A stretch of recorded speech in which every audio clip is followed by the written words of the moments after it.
complacency. Yeah. That's the death of like hope. That's a good one. Complacency kills all hope. I swear it does. Because the second you get to a point in your life where you're like, I don't need to grow anymore, you're just dead. It's pretty much it. I identify like as my like internal animal is a shark, because I read one day, I think it was like in middle school when I was doing like a book report on sharks or something, and I read that if a shark stops swimming, they will die, right? And you got to think, in the ocean, they are one of the top fiercest like predators out there, and for them to just, the simple fact of not moving is what kills them, is just insane to me, right? Like, if we stop moving and we relax and we watch TV and we kind of call off work or we do any of that, nothing really changes. But if you stop doing that long enough, you lose your job, you lose your house, you lose your car, you lose anything, like relationships, family. It's crazy how fast you can spiral just by trying to just not do more, right? When you get to the point of complacency, it's like, I'm happy, but are you? You did a podcast on happiness. I believe it was your first podcast was on happiness, and like, to be happy, I think we have to be pushing for better, because we have this, I know it's like the trend aspect of the second podcast, right? But I'm just gonna bring it full circle with all three, I swear. But you're looking at a trend of people who are attached to this media society world that we live in, and they're like, hey, these are things that are important. And in reality, like you've been saying, it's the simple stuff, like groceries, getting gas in your car, going to work, providing for a family, being able to have those simple luxuries in life is crazy that we take so granted for. We take it for so much granted. And it's insane because there's so many people who don't have that stuff. And we're just like, but I got a phone. Yeah. I'm like, that's great. Like, but, well, who is it? I think you also pointed out, I think Gary Vee, right? Yeah. You have the world in the palm of your hands, and you can learn anything. Go get a degree from YouTube University. All right?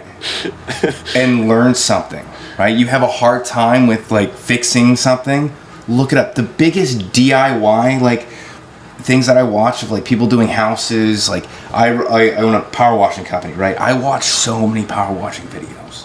It's great. It's just so, it makes me want to be better. Then I did half my garage and I'm like, man, that looks great. But then I look at a video, I'm like, how did they do that? And I'm like, all right, now I'm mixing chemicals, trying to find a good way to just have the chemicals eat all the stuff. If you don't find a way to grow, you lose the potential of happiness that you would get from continuing to move up in the world. You can't get the American dream of the white picket fence, the house, the dog, the girl, the kids. You can't get that without a drive. You just can't.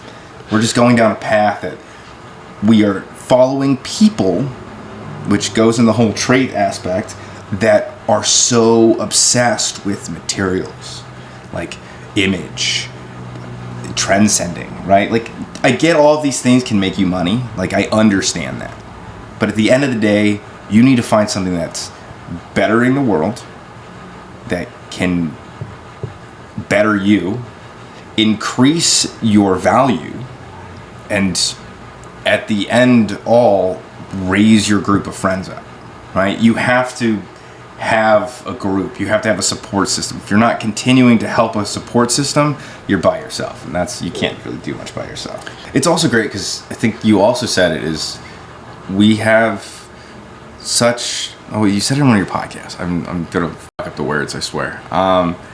But it was kind of around the lines of, if you don't have a solution, like, don't bring up the problem, right? That was your quote. Was it? Yeah. Oh, yeah, you gave me a shout out. That's right. I forgot about that. But yeah, because you don't fail in life. You learn in life. You have lessons. You don't take L's and W's. You take lessons and winnings, right? They're hand in hand. You don't have losses. Everyone says losses because we live in a negative society. It's about finding the lesson in it. I got to look at myself. Am I setting up a pattern of where I quit, or is it really just not for me? Mm-hmm. Right? Because that's a very thin line. Yeah. It's a very thin line that you kind of have to like pay attention to, because there's a point of this is not benefiting me, and there is a point of this is the path I need to be on, right? And I think everybody finds that in a different way. I know I did. I mean, everyone's like, "Oh, are you gonna go back to school?" No. I mean, I know I'm young enough to go back to school, and maybe if it really comes down to the point, I'll go back to school. But I don't think education is that important. I shouldn't say that. Education is important. School is not. You can learn. Yep. You can be educated without going to school. You got to think our school system wasn't that great back in the 1800s, but we have Albert Einstein, all these other people, Thomas Jefferson. Like, how did they do all of that and school wasn't anywhere near where it is now? Yeah, and I've heard Andrew Tate talk about this. If you see somebody, like I drove past some very big houses on the way here today. Yeah. When I was driving past those houses, I thought none of these people are sitting behind a desk doing their job. No. Like they're on a boat. Yeah. Like, they're on a yacht. Like they're on a yacht. They're doing business. They're real estate owning company. They're not sitting behind a desk. And I know this is going to maybe offend some people. Oh well. But it's the fact of the matter. I mean, school can be. Everybody should go to school when they're young. Yeah, you kind of have to. It's a law. You have to, but yeah, it teaches you. It's not like you're going to learn everything that you learn in school and apply that to everyday life. When you're a young kid, school is there to teach you how to basically grow up. Teach you how to be social. Yeah, I think it's social too. That was the big thing for me. Was school was a social event. Mm-hmm. I was not there to learn. I mean, as sad as that is to a degree, but like, I was not there to learn. I was there to hit on girls and hanging with the guys and sit in a classroom and just. Sometimes you may come home and you say, I'm good where I'm at, nothing's changing. Yeah, but that's the problem, is nothing is changing. Yeah, comfort's in a box. Maybe you're not getting worse at this point, but you should always be getting better. I can't imagine living a life where I just thought, I'm good, I'm 25, this is the peak I'm gonna reach in my life, I'm set. Why settle for mediocrity? Yeah. I have never settled for mediocrity as an acceptable standard, and neither should you. Like, why?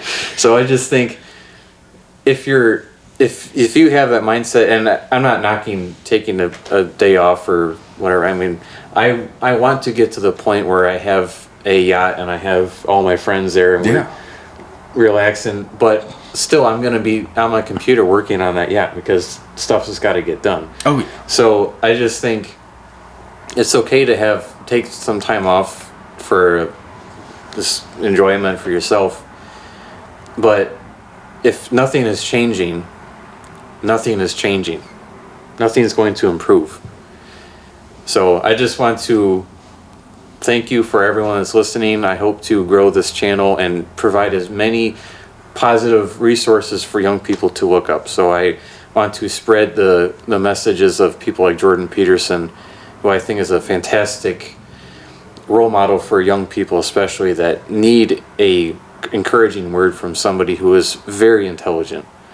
So I just want to say thank you for having time to sit on the couch and talk with me and just have another fun episode. I think the last thing I would say is be the change you want to see in yourself. I think that's like a really good thing to like end on, is like just be the change you want to see in yourself.